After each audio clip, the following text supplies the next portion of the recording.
Ndashima kubw'Imana ashize ano majambo mu mutima wanje igihe kirekire. I thank God who put these words in my heart for quite a long time. Icigwa Imana ashize ku mutima wanje maranye igihe kirekire ni icigwa cyo gusenga. And the theme or topic that has been on my heart for quite long is about prayer. Dushobora kwibaza gusenga niki? We might ask ourselves or think, what is prayer, or what does it mean to pray? Gusenga ni ukuvugana n'Imana. Prayer or praying means speaking with God or talking to God. Iyo ufite umugenzi mu kuganira cyangwa kuvugana, umwe aravuga uwundi akishura, ntabwo ari nko gutanga raporo. If you have a friend and you are in a conversation, you will have to listen to that friend and then you will speak back to that person, and then you will listen and then he will speak, you will speak and then he will listen. It is not a giving of report. Gusenga rero ni gikorwa tubwira Imana hama nayo ikatwishura kumbura ikatubwira n'iki dushakako. So praying, it is an act of saying or giving a conversation to God, and then God will answer us back, or he might say something back to us. Ushobora kwibaza ati iyo Mana dusenga ni Imana iyihe ko hari Imana nyinshi ari zabayari? You might ask yourself, what kind of God are we praying to? Because there are different gods. There's Baal as well. Igihe abigishwa ba Yesu bamubaza ati mwigisha twigishe gusenga, yarababwiye ati nimwasenga muze musenge data wa twese wo mwijuru. When disciples asked Jesus to teach them how to pray, Jesus said to them they should pray, Our Father in heaven. Ndashaka kubwira mugenzi wawe mwicaranye ati muri shofa dusenga data wa twese wo mwijuru, ntabwo ari I want you to dagoni. tell your neighbor that in Shofa we pray our Father in heaven. Murakoze cyane.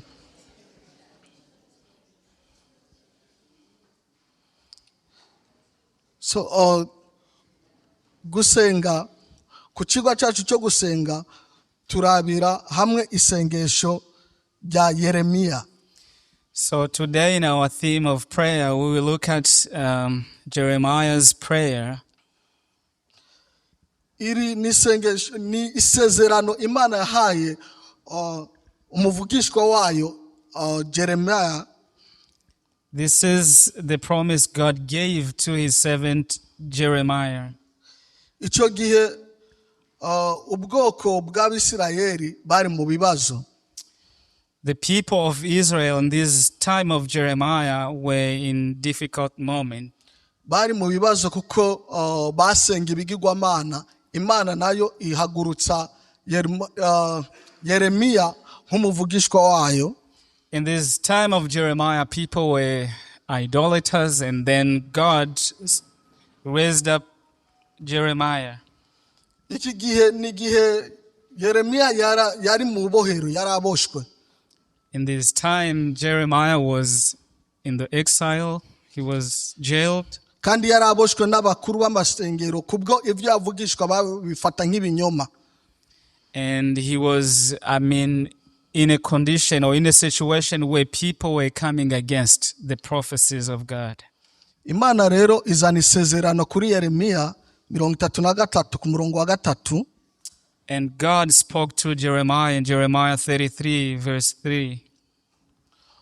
Ubwa mbere Imana yabwiye Yeremiya ko agiye gufata ubwoko bw'Abisirayeli ikabugira inyagano ku mwami w'i Babuloni. Firstly, he warned Jeremiah that he's going to take the Israelites to the Babylonian government to be ruled over. Kubw'ivyaha vyabo Imana yemeye ko baba inyagano imyaka 70 i Babuloni. Because of so many sins that the people of Israel were indulging themselves into, he allowed them to be into exile for 70 years. Kubw'Imana ari umunyakigongwe kandi ari nyamahoro. But because God is merciful and kind, izane iri sezerano kuri Yeremiya nubwo bari bayicumuyeko. He brought this promise to Jeremiah, although they sinned against him. Isezeranya rero ko izobakura mu i Babuloni ikabagarukana mu gihugu c'isezerano. And he promised them that he shall take them from Babylon to Israel back. Kubwira isezerano Imana itangura ivuga ati nduhoraho abirema. For this promise, God himself is saying to the people that he is the God who made it. Imana yatanguye yivuga kugira bamenye ninde arungitse iyo message.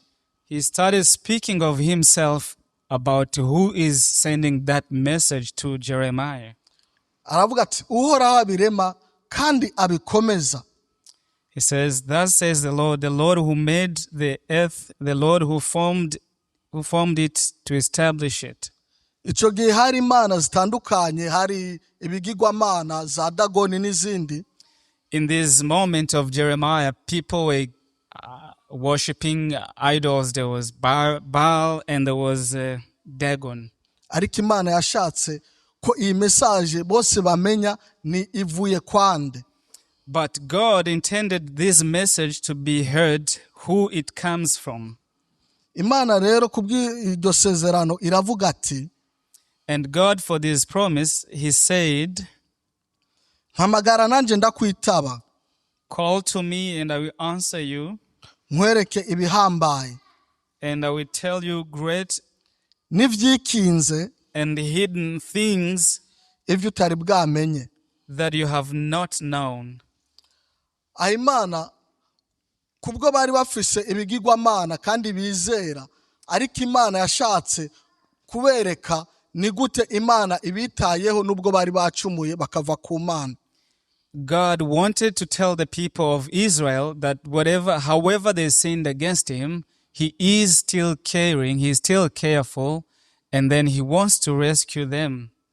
Iri ni isezerano Imana yashizeho kandi ritazavaho. This is the promise he promised the people of Israel, and it shall never be taken away. Imana yasezeranya ati mpamagara. God said, call upon me. Sinzi yuri mu bibazo wihutira guhamagara nde. I'm not sure if you are in troubles, who do you call? Kumva urifise umugenzi w'inkoramutima. Maybe you have your close friend. Ariko uko nzi kose nubwo ufite umugenzi ukamubwira ibibazo vyawe birangira kubwira ati reka dusenge. But I know, although you have that kind of a friend who is so close, the friend will not have a solution and they will tell you that we need to pray.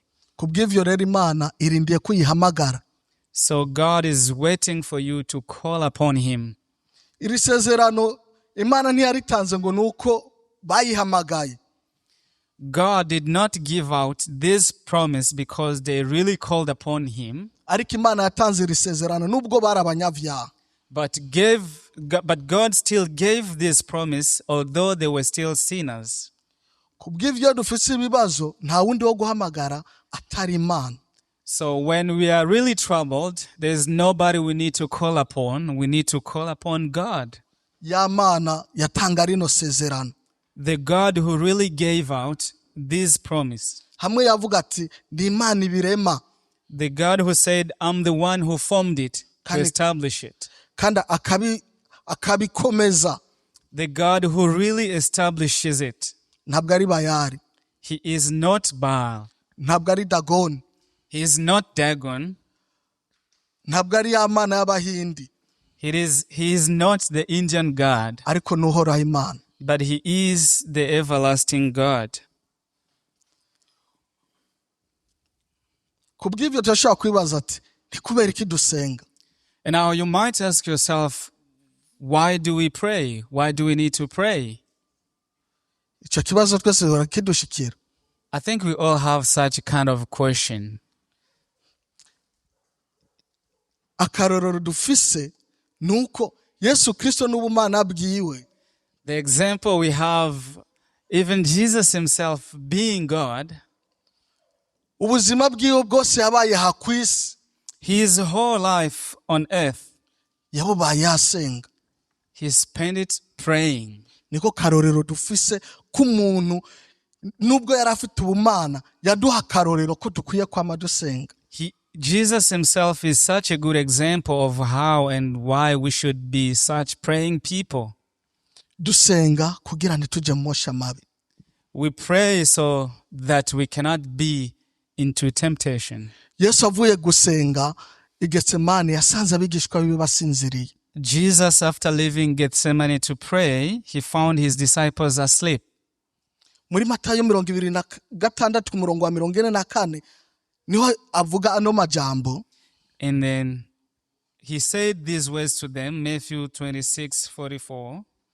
Nimube maso. He says, stay awake. Musenge ntimuje mu mosha mabi.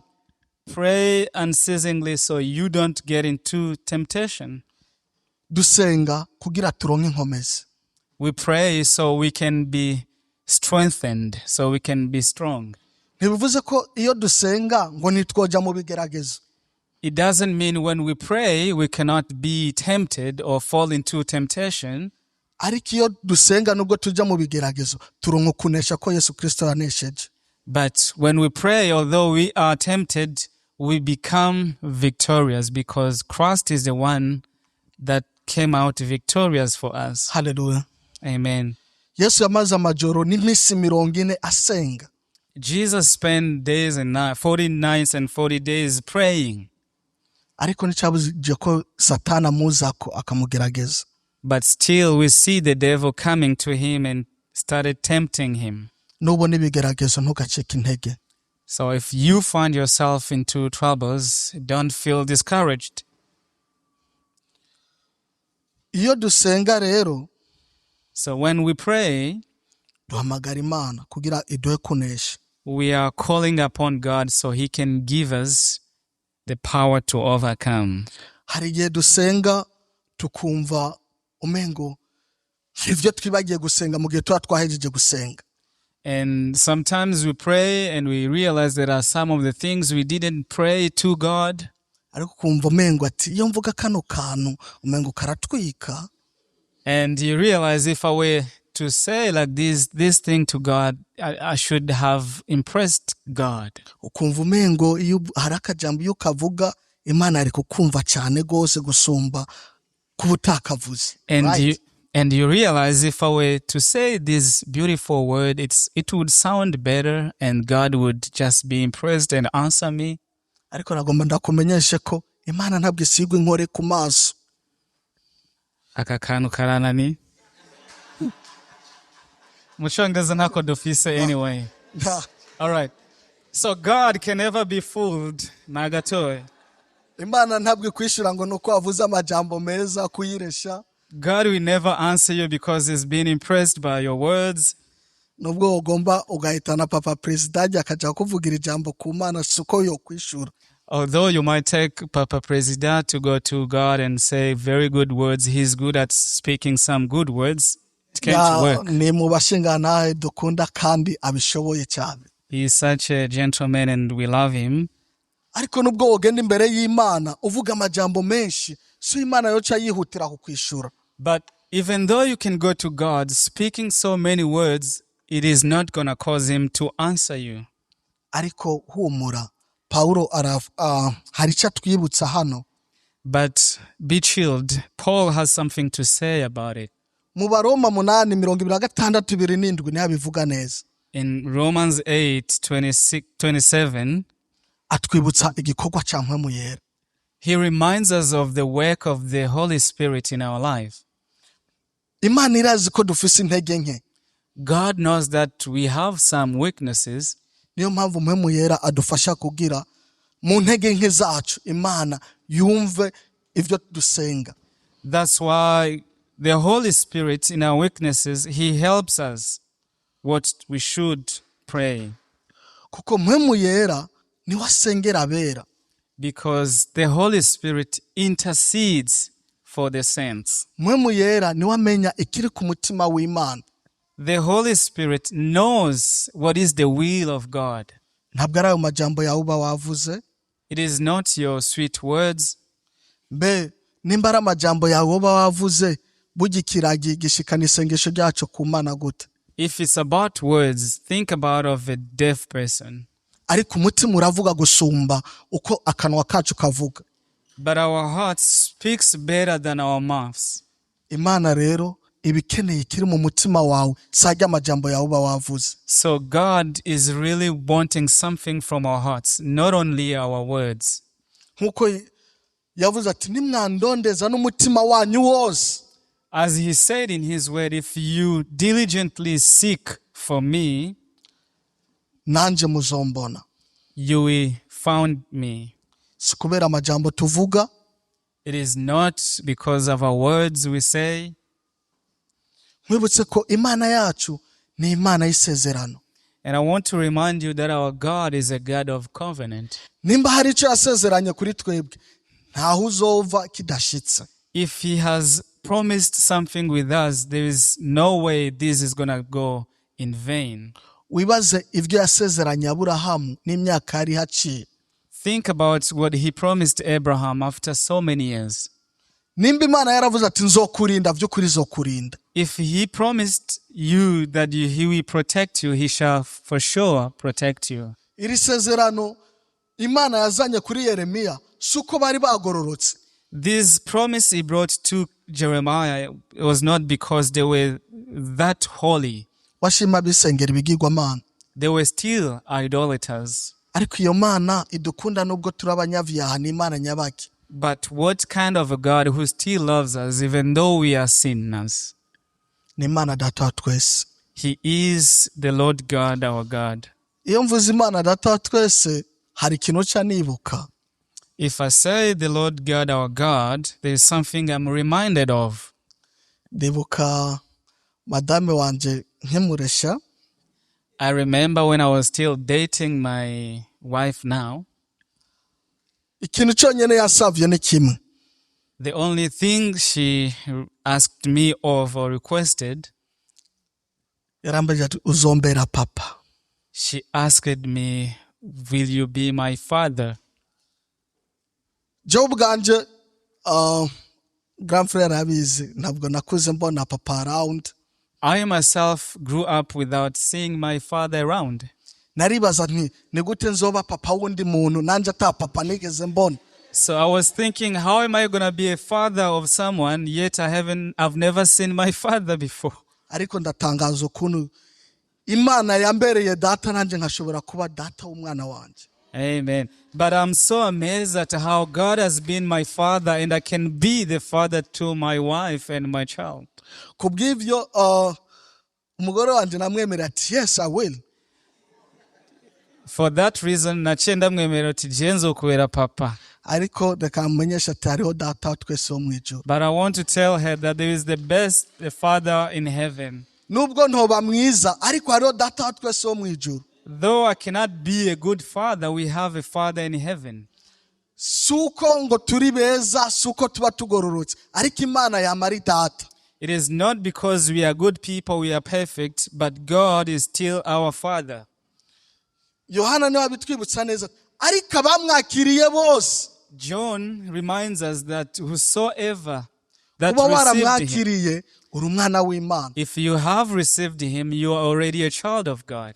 Ariko ngo abamwakiriye bose yabahaye ububasha bwo kwitwa abana b'Imana. But those that received him, he gave them the power to become the children of God. Niyo mpamvu no munsi avuga ati di data wa twese. That's why today he says, our Father, Data w'abamwakiriye. the Father to those that received him. Kuba waramwakiriye wiswe umwana. If you have already received him, you are a child. Rero kubw'ivyo ntitugahungabane mu mitima kuko dufise data dukunda kandi atwitayeho. Therefore, we should never be troubled because we have the caring Father. So, turafise data adukunda kandi atwitayeho. So we have the Father who loves us and very caring. Ariko hari igihe wibaza hari ikintu uba warasengeye igihe kirekire ukumva waracitse intege kuba kitarishurwa right? But sometimes there's something we pray for and we really get discouraged because that particular thing hasn't gotten answered. ukibaza ati none nimba Imana idukunda kubera iki kintu nasengeye none umunsi kitarishugwa. And you say, if God really loves us, why do I pray for something and still yet nothing has happened to it? Ariko Dawudi mu ndirimbo yiwe aratwibutsa kandi adutera intege. But David in his psalm, he reminds us and encourages us. Zaburi 62 ku murongo w'8 Psalm 62 verse 8, niho abivuga neza dutera intege ko dakwiye gucika intege. he encourages us that we should never be discouraged. Niho abivuga ati yemwe bantu, He says, trust in him all times. nije nawe, All people, that's you and me. mwame muyizigira Trust in him at all times. ibihe vyose. Trust in him at all times. Murumva hari umunsi n'umwe tudakwiye kuyizigira? Is there a day where we can ever trust him? Yaba yarakwishuye cyangwa itarakwishura, ni ibihe vyose. Whether he has already answered your prayer, your petition, we need to trust him every day, all times. Ngo musuke ivyo mu mitima yanyu imbere yayo. Pour out your heart before him. Ntucike intege kuba itarakwishura, but usuke ibiri mu mutima wawe vyose imbere yayo. Don't be discouraged because you have never been answered yet. You can pour out your heart before him still. Kuko Imana niyo itubera ubuhungiro. Hallelujah. Because God is our refuge. Ashaka kuvuga ati je ko nageze South Africa ni Buraya. You might say, because I'm in South Africa, I'm already in Europe. Kandi Home Affairs twavuga ati tuje kurondera ubuhungiro. And in the Home Affairs, we used to say we are being persecuted back home, so we need a refuge, we need exile. So are we safe? None, are we really? Turi mu mutekano, turatekaniwe. Kutwamadura n'ivyaho kandi turi Buraya. Why do we have troubles yet we are in Europe, supposedly? Ariko Imana niwo buhungiro bwacu. But God is a refuge for us. Turonka amahoro iyo turi mu Mana. We have peace when we are in God. Kubw'ivyo ubuhungiro bwacu nubwo tutarishugwa ariko dufise ibyizigiro yuko Imana ari bwo buhungiro bwacu. Therefore, although we haven't been answered in our prayers, we have hope that God is a refuge for us. Hari akajambo muri umurongo Sera, sinzi ko hari umuntu yoba akazi. There is a word here that we see here as Selah. Sera coba gisobanura iki? Selah. Ntawo Is dufashe. there somebody who can help us understand what the word Selah mean? Sera ni ubwoko bw'indirimbo za Dawudi. So Selah was a kind of hymn of David. Nk'ubu tuvuga zouk, rock, R&B n'ibindi. We can say different rhythms of songs like zouk, rock. Ariko Sera ni ubwoko bw'indirimbo za Dawudi. But Selah is a kind of hymns that David composed. Ariko muca mutwe nka ko mumenye amapiano. I know you are used to amapiano nowadays, so you cannot understand what. Sera nawe bwari ubwoko bw'indirimbo Dawudi yakoresha muri gitabo ca Zaburi. So a Selah was one of the hymns that he used to write in his psalms. So twumvise gusenga niki. So we've looked at what is to pray or what is prayer, Twumvise ni kuki dusenga. and then we've looked at why are we supposed to pray. Ariko hanyuma ya vyose kw'ivyo vyose twavyumvise. But after all, Ni gute dukwiye gusenga? how are we supposed to pray? Twibaze ko Imana idukunda kandi twitayeho. None ni gute dukwiye kwama twayisenza? Think of it this way: God loves us, He takes care of us, and then how are we really supposed to pray? Imana iradukunda kandi twitayeho. God loves us and He he cares us for us. muri iki gihe cyose yama yiteze ko tuyihamagara kugira itubwire n'iki dushakako.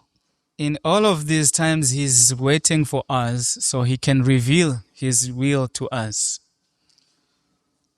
Nubwo twacitse intege ku byo twasengeye kenshi, Although we have been discouraged from so many things, for so many petitions we've prayed and they are not answered yet, ariko Paulo aragaruka kandi kutwibutsa neza. but Paul encourages us again and reminds us again. Kandi yongera dutera intege no mu bihe bibi twoba turimwo. He also encourages us so in our hard moments. Uku ni ugutera intege Paulo yari katera intege ishengero ry'Abifilipi. Paul is encouraging the church in Philippi. Abifilipi bari mu bihe bigoye, The people in the Philippi were going through tough moments kuko bari mu gihe cy'akarenganyo, because they were going through oppression time. ariko Paulo agaruka kandi abatera intege. But still, Paul is encouraging them. Ongera ababwira ati, He tells them, Abifilipi 4 ku murongo wa 6, Philippians 4 verses 6, ntimugire icyo mwiganyira, he says, do not be anxious about anything, ariko muri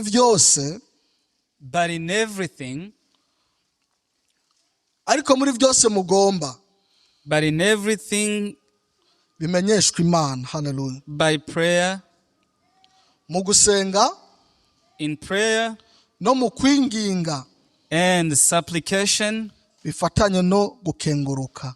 with thanksgiving. Yesu ashimwe cyane. Amen. Aha Paulo akadutera intege mu bibazo tuba turimo. Paul is encouraging us in our problems, in our difficult moments. Iki cyari igihe cy'Abifilipi, ariko nawe uno munsi ushobora kuba uri mu bibazo bitandukanye. This was a Philippian moment, but you too might find yourself in different situation. Fabrice nawe akunze kuvuga ngo muri iki gihugu ni minyororo gusa. So kubwo Paulo adutera intege, So Paul is also encouraging us.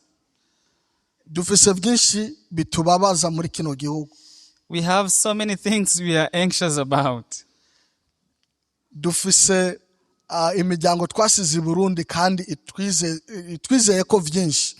We have families back home and they are very expectant of so many things. Dufise imiryango hano, We have families here. dukenera rent, We really need our rent money. dukenera byinshi. We really need so much for us to live. Ariko muri byose But in everything, Paulo atubwira ikintu kimwe. Paul is telling us one thing here. Twumvise ko ari bingahe byo kwiganyira. How many things is Paul saying we should be anxious about? Nothing. Nta na kimwe. Nta kiriho cyo kwiganyira. There is nothing to be anxious about. Ariko ibyo tugomba byose, But everything we want, in ngo everything, bimenyeshwe nde. let all your requests be known to God. Hallelujah. Amen. Tubimenyesha gute? How Nimba do we do twakurikiranye, that? How do we let know God our requests? Imana ibahezagire cyane. Ngo nta byo kwiganyira, There is nothing to be anxious about. ariko ibyo tugomba byose tubimenyeshe But mu gusenga, let all your requests be made known to God kwinginga, by prayer and supplication bifatanye. with thanksgiving. None turimbure. Let's reflect or meditate on this. Twumvise gusenga icyo ari cyo. We have looked at what prayer is. twumvise ni kuki dusenga, We have heard why we need to pray. ni gute rero dusenga. And how do we do that? How do we pray? Majambo yo kwirimbura ndashaka turabe bino bintu bitatu. In our reflection, I want us to think about these three things. Ni ikihe kintu wahora usengera ariko wahevye? What is that particular thing you used to pray for and you stopped praying for it? Ni kubera catevye kwishurwa? Is it because it took long to be answered? Ni uko wacitse intege? Is it because you are discouraged? Ni gute wahora usenga? How were you praying? Woba wasenga nk'uko Pawulo abitubwira? Were you praying as Paul is telling us here in this book? Winginga canke wiganyira? Were you praying, were you doing your supplication, or you were always complaining? Kuko hari igihe dusenga rukumva umengo twaracitse intege bati iriba rirakaba. Because oftentimes we pray and then we think and we feel like, I don't care anymore, whatever we be, it is what it is. Be mu gusenga kwawe wakenguruka canke wagaya? How do you do your prayer? Were you doing thanksgiving or you were not? Canke ni kubera utari bwishurwe? Or it is because you haven't been answered yet? Ni gute wigana Kristo kuba umuntu w'amasengesho? How are you imitating Christ as a prayerful person? Kuko Kristo niko karorero twabonye ko gusenga. Because Christ himself is a good example of prayer. Ndashaka ufata akanya wiyumvire. Ni gute ugiye kwisanisha na Kristo mu mwanya wo gusenga? I want you to take time and think about it. How are you going to imitate Christ in your time of prayer? Free audio post-production by alphonic.com.